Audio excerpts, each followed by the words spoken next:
Bismillahirrahmanirrahim. Assalamualaikum warahmatullahi wabarakatuh. Masih bersama karduk.com. Pada kesempatan kali ini kami akan menyampaikan kabar gembira yang datang dari Menpan RB untuk para tenaga honorer, khususnya bagi pelamar seleksi P3K tahun 2024 tahap 1, yaitu dinyatakan terverifikasi TMS Administrasi P3K 2024.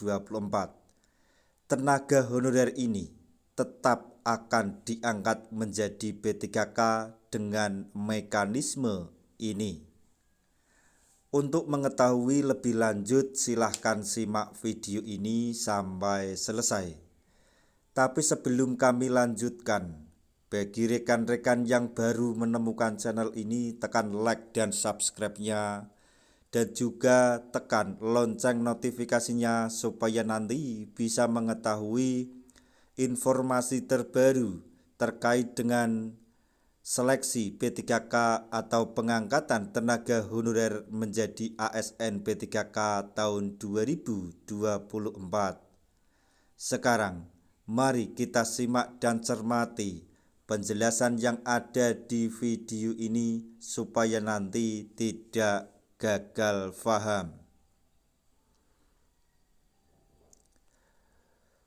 Badan Kepegawaian Negara atau BKN telah merilis data sementara terkait seleksi administrasi P3K tahap 1. Dalam hal ini diketahui bahwa sudah ada ribuan tenaga honorer yang terverifikasi TMS. Jika tenaga honorer terverifikasi TMS, kemungkinan besarnya tidak bisa langsung pada tahap seleksi kompetensi. Hal yang demikian membuat para tenaga honorer yang gagal menjadi P3K.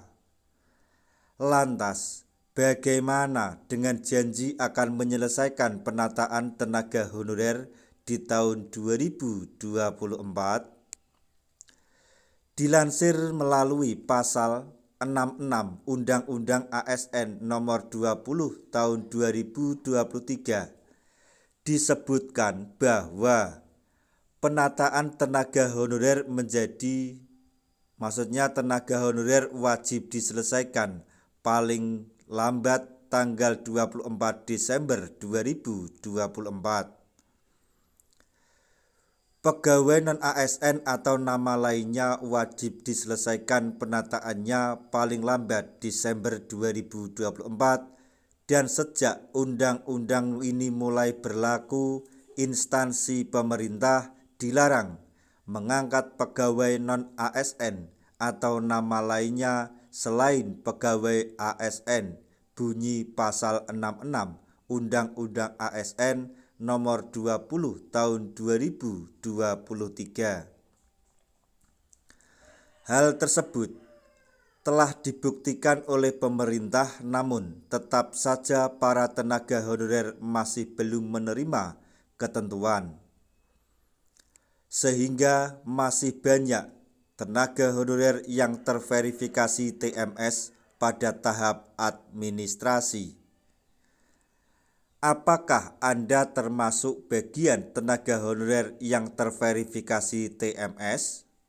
Jika benar, mari kita simak informasi berikut ini. Menpan RB Rini Widiantini dan Sekjen DPP Forum Honorer Non Kategori 2 Indonesia atau FHNK2I Tenaga Kependidikan atau Tendik Herlambang Sutanto telah merencanakan adanya kesempatan ketiga untuk tenaga honorer. Seluruh tenaga honorer yang dinyatakan TMS bisa kembali mengikuti seleksi P3K. Dalam hal ini telah disampaikan bahwa akan ada seleksi P3K tahap ketiga yang dikhususkan bagi tenaga honorer yang TMS pada tahap 1 dan 2. Dengan adanya mekanisme ini, berharap tenaga honorer bisa menggunakan kesempatan sebaik mungkin. Pada kesempatan yang ketiga ini, Herlambang menyampaikan mekanisme bahwa tidak akan ada kata prioritas, baik XTHK 2 maupun yang sudah terdata dalam database BKN akan disamaratakan. Di tahap yang ketiga, semua tenaga honorer statusnya disamakan, baik honorer K2 maupun non-K2 masuk database BKN maupun yang tercecer. Jangan ada pelamar prioritas lagi, kata Herlambang. Dengan demikian, diharapkan bisa menggunakan kesempatan ketiga tersebut dengan tepat. Nah, sekali lagi yang perlu digarisbawahi dalam informasi ini adalah bahwa nantinya tenaga honorer yang dinyatakan TMS pada seleksi tahap 1 maupun 2 akan diberikan kesempatan di tahap ketiga atau seleksi P3K tahap ketiga.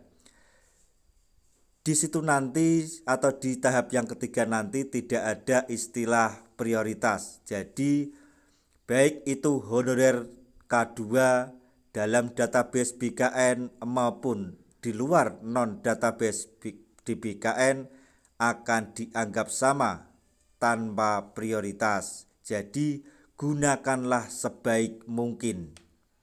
Karena itu mungkin saja merupakan kesempatan yang terakhir bagi teman-teman semuanya untuk mengikuti atau diangkat menjadi ASN P3K di tahun 2024-2025. Nah, itu tadi informasi yang dapat kami sampaikan, informasi penting sekaligus kabar gembira yang datang dari Menpan RB untuk para tenaga honorer khususnya yang dinyatakan TMS pada seleksi tahap 1 maupun di tahap 2, yaitu yang dinyatakan terverifikasi TMS administrasi P3K. Tenaga honorer tersebut tetap akan diangkat menjadi P3K dengan mekanisme tersebut. Semoga informasi ini dapat bermanfaat bagi rekan-rekan tenaga honorer semuanya. Di akhir video, kami mengucapkan banyak terima kasih. Wassalamualaikum warahmatullahi wabarakatuh.